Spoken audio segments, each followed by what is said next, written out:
guys, and welcome back to my channel. It's Kiss.Makeup, and I'm so excited to be filming this video today.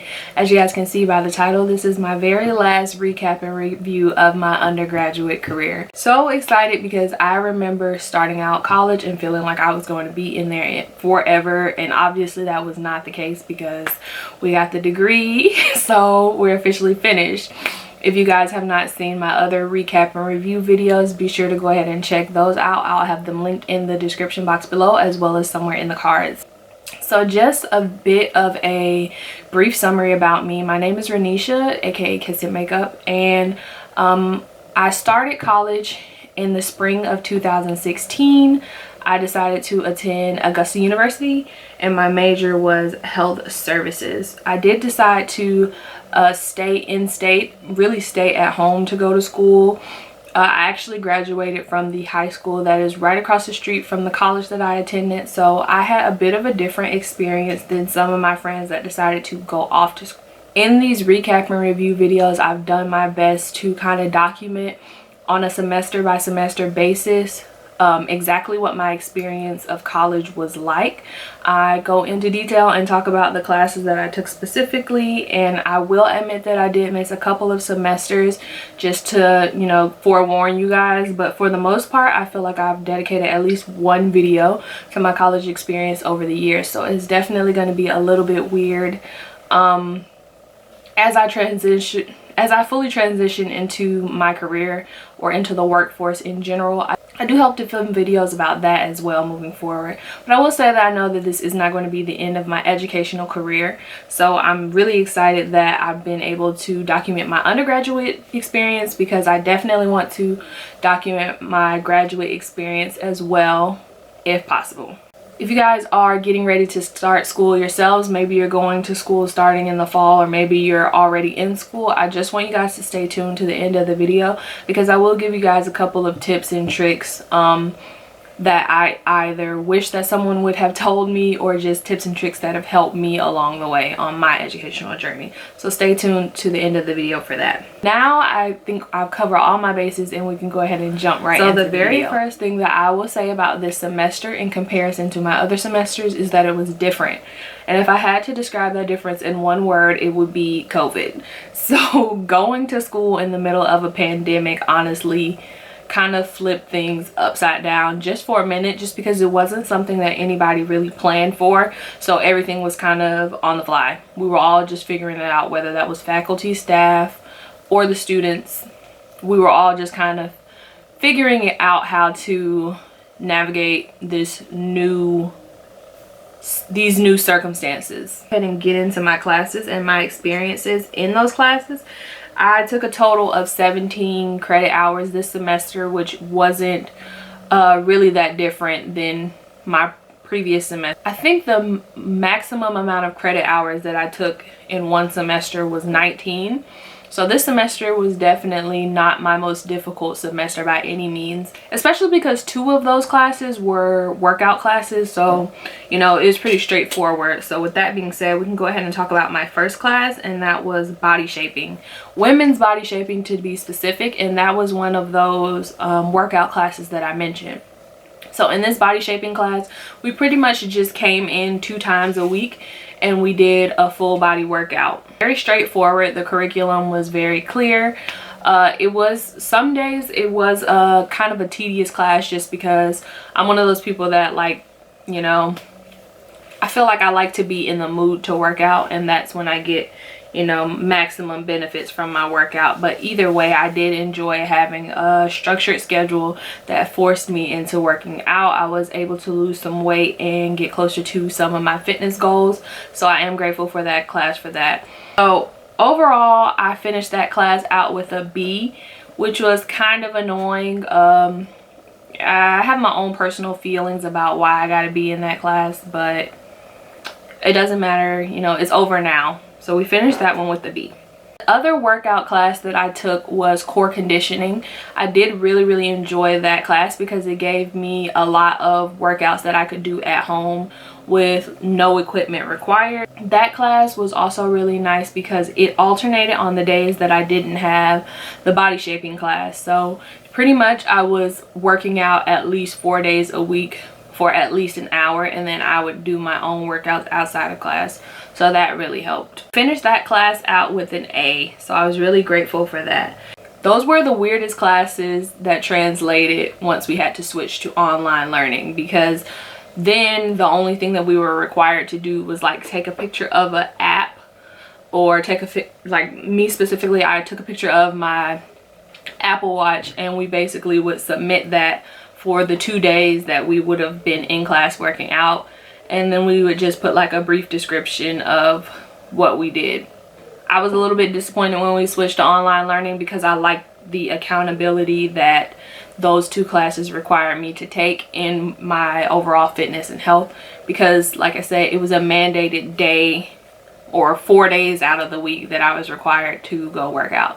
So I was honestly kind of disappointed, but there was nothing that anyone could have really done to prevent that. So that's that. Class that I would like to mention is Principles of Data Management, and that was pretty much a computer-based class.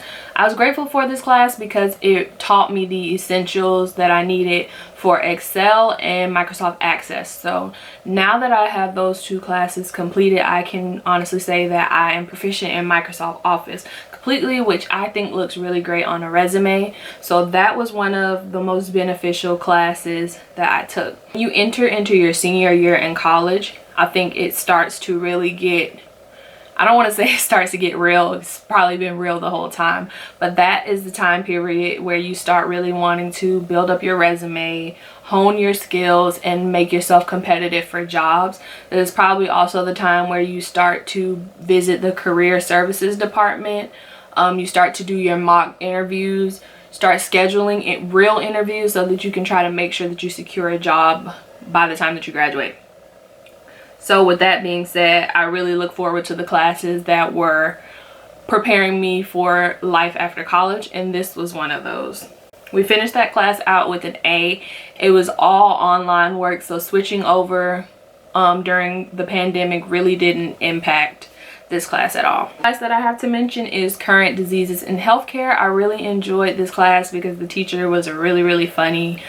She's actually pregnant, so she was also really cute, just like walking around. I don't know, that probably sounds weird, but she was so funny, and I really enjoyed her class because it just exposed me to a lot of information about diseases. We talked a lot about specific diseases, the signs and symptoms of those diseases, the treatment for those diseases, and we also discussed the incidence and prevalence of those diseases. So that class was really nice. Being a person that wants to work in a healthcare setting, I won't lie to you and say that I remember all the diseases and all the signs and symptoms. I still feel like I gained a lot of information in that class over time, so I really enjoyed that one. We ended up finishing out that class with a B, and I know the reason that I got a B in that class is because once we switched over to online learning, I had all of my assignments turned in and I did really well on all of my assignments, but I don't know if anybody else's school uses Brightspace, but my school uses Brightspace, and the name of it is like Desire to Learn. It notifies you about assignments. It notifies you about tests and quizzes, but it doesn't notify you about discussion boards. So that's pretty much how I ended up getting a B, because I missed a deadline for a discussion board, and you know, I just kind of had to take that L because I really should have like made sure that I wrote it down from the syllabus, but I didn't, so I missed it. The next class that I have to mention is the Government Organization and Administration class, and that one was a political science class. I enjoyed it because it kind of acted as a bridge. Many of my classes are sourced around healthcare or healthcare administration. This class was more so a political based class that talked about how the government uses administrative roles to fulfill its duties. Without getting into too much detail, we talked about how the government can outsource for specific jobs. We talked about how private sector jobs and their role. We got into details like that. So I really enjoyed this class. I liked the teacher of this class also. He was funny, he was thorough, and I really don't have any complaints. It was pretty straightforward. All the tests and the quizzes were online, so once we switched over to online learning, we pretty much didn't have any assignments that differentiated from that, with the exception of the final project. Because it was a group project, originally we were going to interview somebody that worked in a government agency and held a position of what is that? We were going to interview somebody that worked in a government agency and held a managerial role.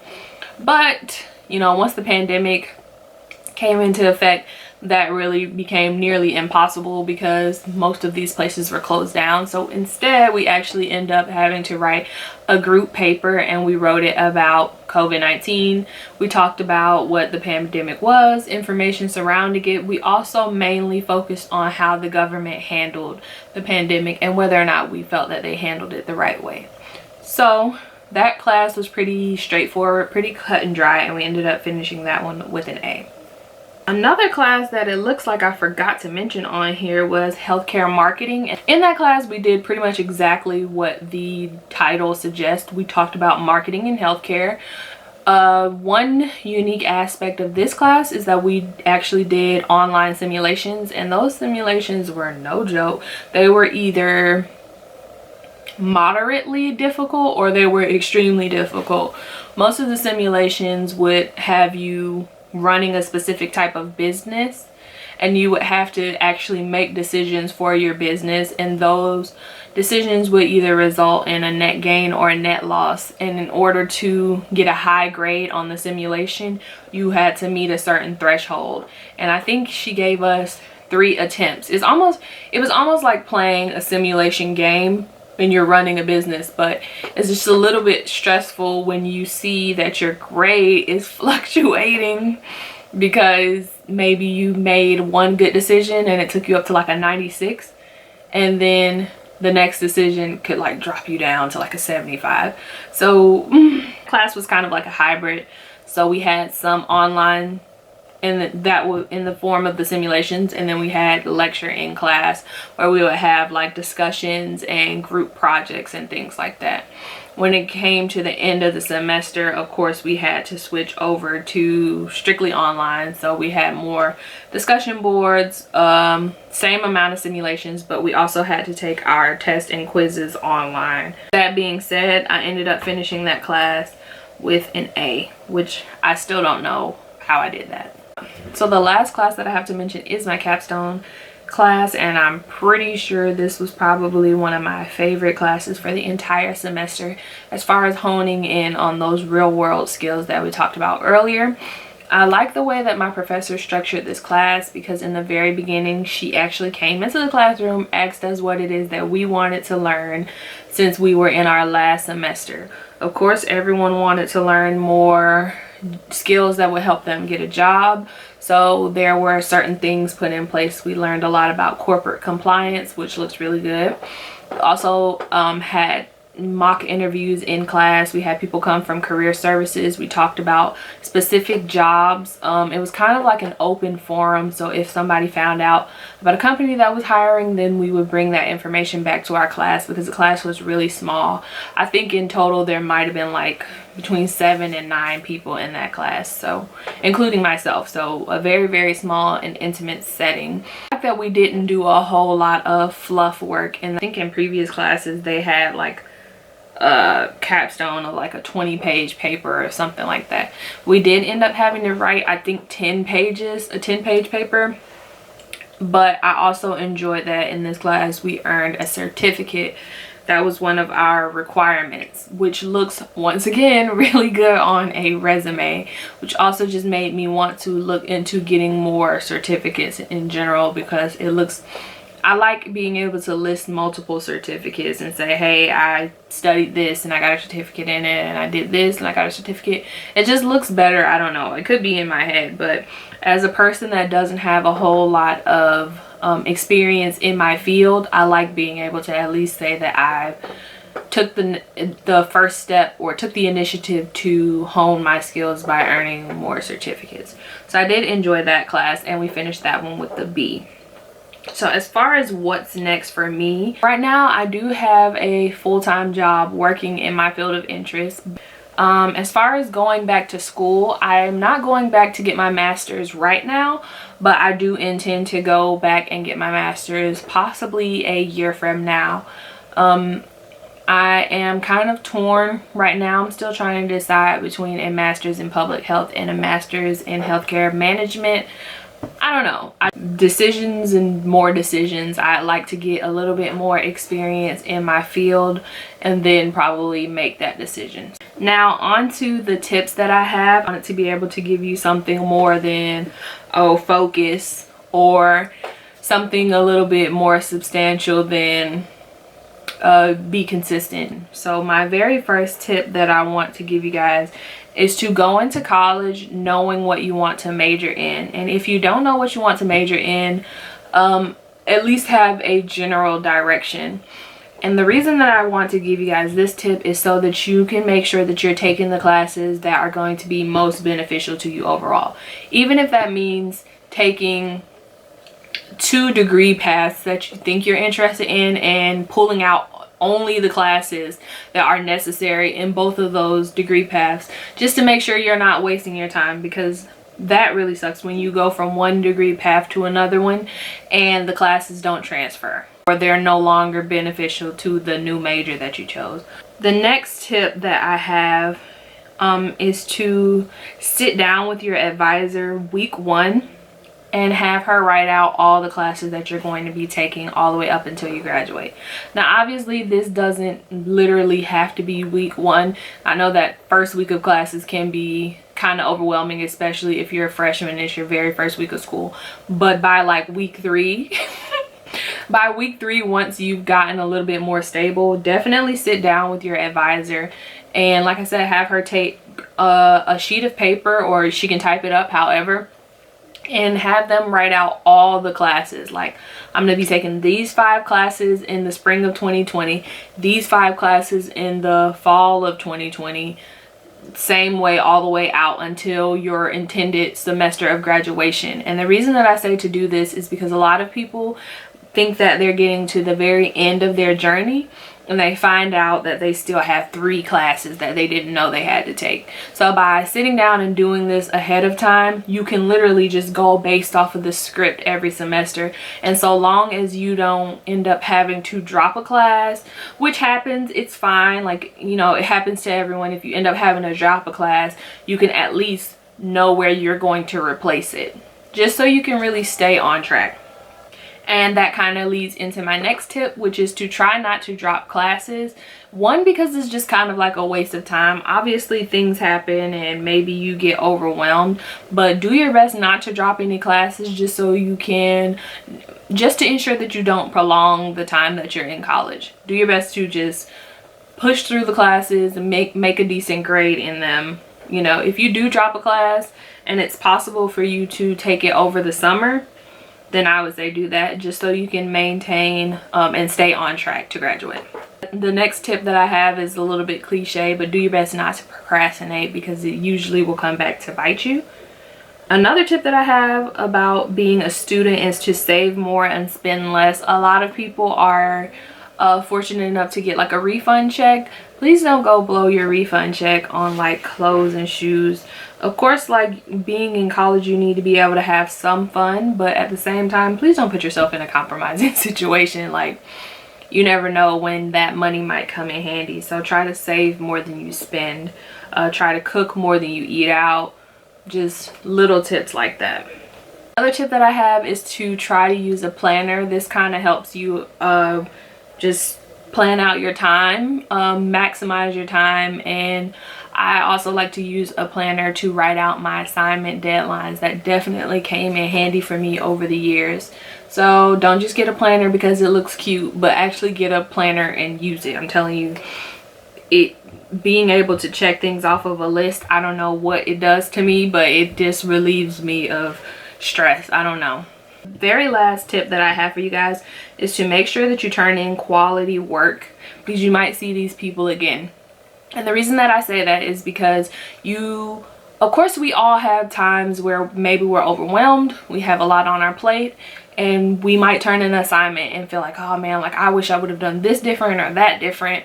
That's not my best work, anything like that. But overall, the work that you turn in is going to be representative of you as a student. So make sure that you're leaving people with a positive impression of who you are. Don't turn in something that you wouldn't be proud of. You never know where you might see these people again. A lot of my professors definitely helped me with recommendation letters upon graduating. Just in general, you literally never know where you may see these people again. She might be the person that interviews you for a job. You get what I'm saying? Like, this world is big, but it's not that big. You never know where you might see these people again. So with that being said, that's pretty much all of my tips that I have for today's video. I hope you guys enjoyed this recap and review, and if you guys want to tune into any of my previous recaps and reviews, like I said, I will have those linked in the description box below as well as in the cards. I want to thank you guys so much for watching, and I'll see you in my next video.